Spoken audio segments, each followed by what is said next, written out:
major problem that we have in the park is hunting.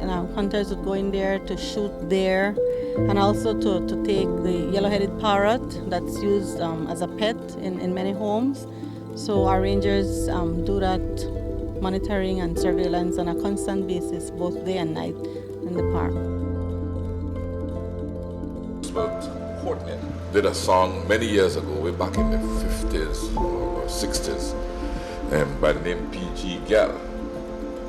I don't know if any one of you remember that song. Yeah, I'm familiar with that song. PG Gal. PG Gal. I met her in PG. They say da da da. Oh yes, I know. I've heard it. Actually, it's before my time though. Tide got started all the way back in 1997 by a small group of volunteers led by founder of Tide, Will Mejia.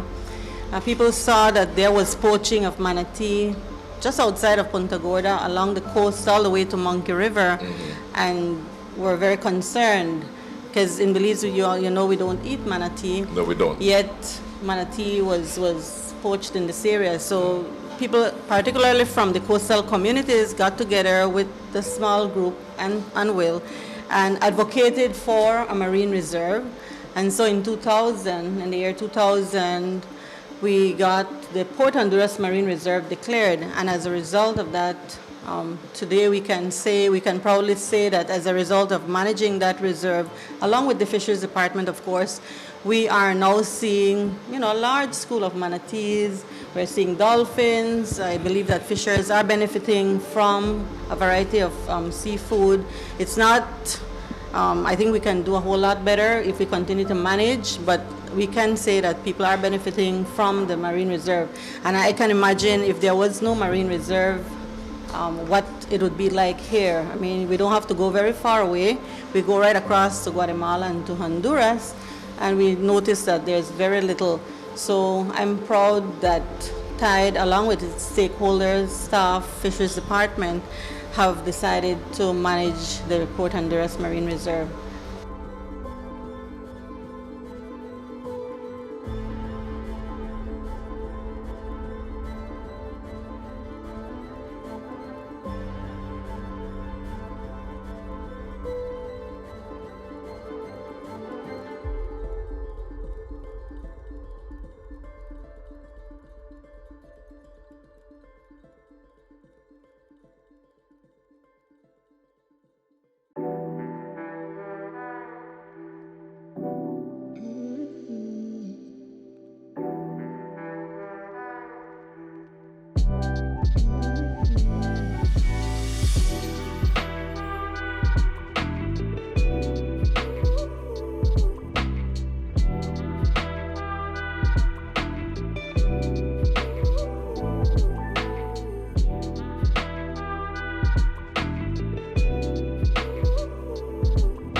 Our science and, of course, local knowledge is also telling that 5% is a bit too small to replenish 160 square miles. So it is important for us to look at other areas that can be used to replenish the reserves so that, we don't have depletion in stocks. Managed access is intended to ensure that fishers continue to benefit from this resource that they've depended on for a long time. Unless it's managed, we can lose everything that we have now. And recreational fishers should not have any fear that they would not have use to the reserve. Yes, managed access is specifically for commercial fishers, but recreational fishers would still be allowed to use the reserve under the fishing conditions that are stipulated.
said, I didn't expect it, but it is surely timely because I'm about to retire from Tide at the end of this month.